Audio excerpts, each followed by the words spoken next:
Homesteading, page 116. Canning continued.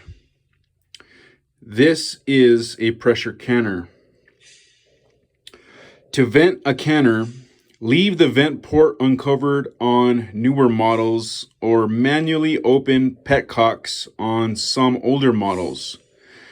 Heating the filled canner with its lid locked into place boils water and generates steam that escapes through the petcock or vent port. When steam first escapes,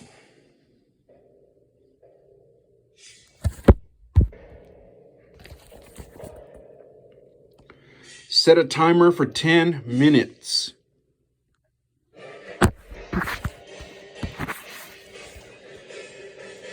Close the petcock or place the counterweight.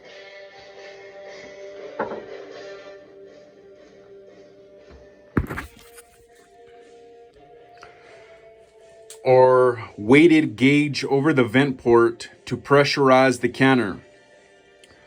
Weighted gauge models exhaust tiny amounts of air and steam each time their gauge rocks or jiggles during processing. The sound of the weight rocking or jiggling indicates that the canner is maintaining the recommended pressure and needs no further attention until the load has been processed for the set time.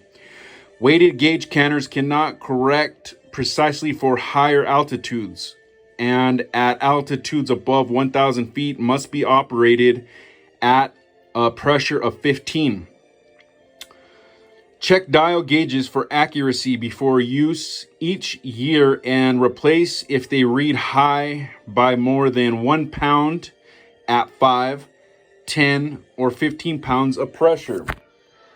Low readings cause overprocessing and may indicate that the accuracy of the gauge is unpredictable. If a gauge is consistently low, you may adjust the processing pressure. For example, if all the directions call for 12 pounds of pressure and your dial gauge has tested 1 pound low, you can safely process at 11 pounds of pressure. If the gauge is more than 2 pounds low, it is unpredictable and it is best to replace it. Gauges may be checked at most USDA county extension offices, which are located in every state across the country.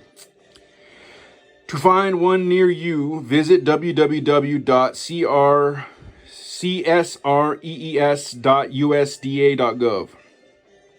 Handle gaskets of canner lids carefully and clean them according to the manufacturer's directions. Nicked or dried gaskets will allow steam leaks during pressurization of canners. Gaskets of older canners may need to be lightly coated with vegetable oil once per year, but newer models are pre-lubricated. Check your canner's instructions. Lid safety fuses are thin metal inserts or rubber plugs designed to relieve excessive pressure from the canner. Do not pick at or scratch fuses while cleaning lids. Use only canners that have Underwriters Laboratory UL approval to ensure their safety.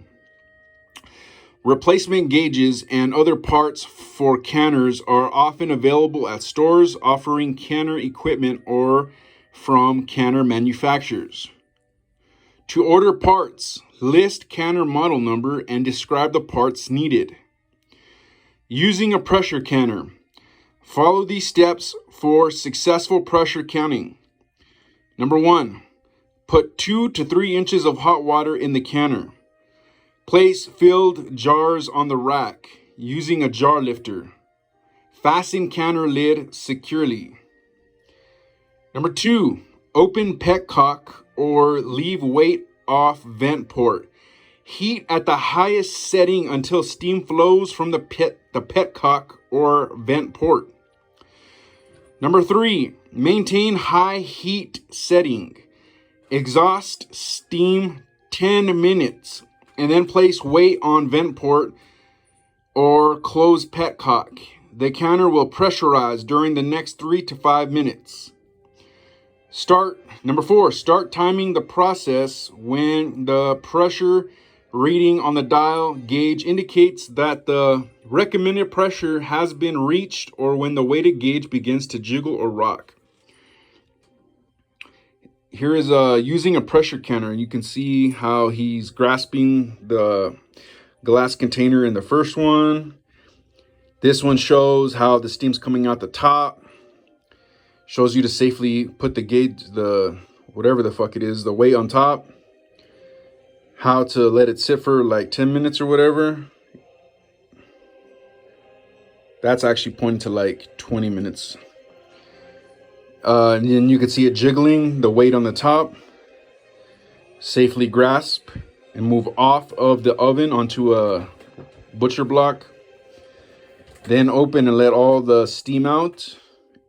And then safely grasp the glass container. Page 117. Number 5. Regulate heat under the canner to maintain a steady pressure at or slightly above the correct gauge pressure. Quick and large pressure variations during processing may cause unnecessary liquid losses from jars. Weighted gauges on Miro canners should jiggle about 2 or 3 times per minute. On Presto canners, they should rock slowly throughout the process. When processing time is completed, turn off the heat. Remove the canner from heat if possible and let the canner depressurize. Do not force cool the canner. If you cool it with cold running water in a sink or open the vent port before the canner depressurizes by itself, liquid will spurt from the jars, causing low liquid levels and jar seal failures. Forced cooling also may warp the canner lid of older model canners, causing steam leaks. Depressurization of older models should be timed. Standard size heavy walled canners require about 30 minutes when loaded with pints and 45 minutes with quarts. Newer thin walled canners cool more rapidly and are equipped with vent locks. These canners are depressurized when their vent lock piston drops to a normal position. Number 1, after the vent port or petcock has been open for 2 minutes, unfasten the lid and carefully remove it. Lift the lid away from you so that the steam does not burn your face. Number 2, remove jars with a lifter and place on towel or cooling rack if desired. Cooling jars. Cool the jars at room temperature for 12 to 24 hours. Jars may be cooled on racks or towels to minimize heat damage to counters. The food level and liquid volume of raw packed jars will be noticeably lower after cooling because air is exhausted during processing and food shrinks. If a jar loses excessive liquid during processing, do not open it to add more liquid. As long as the seal is good, the product is still usable. Testing jar seals.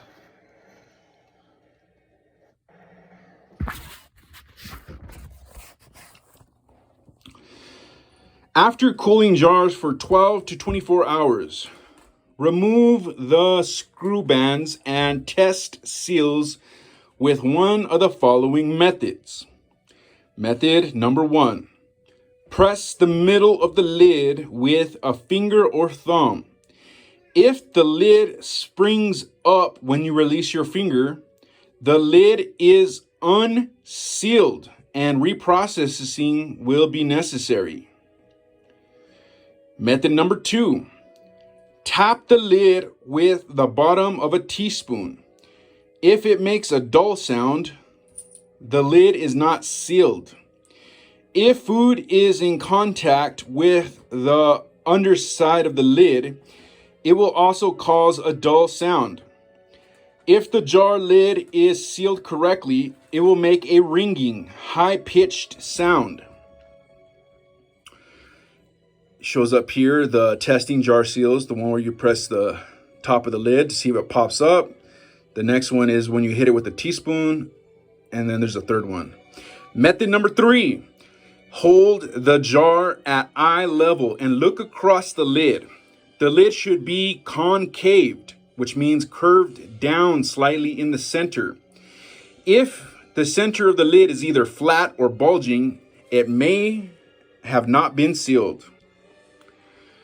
Reprocessing unsealed jars.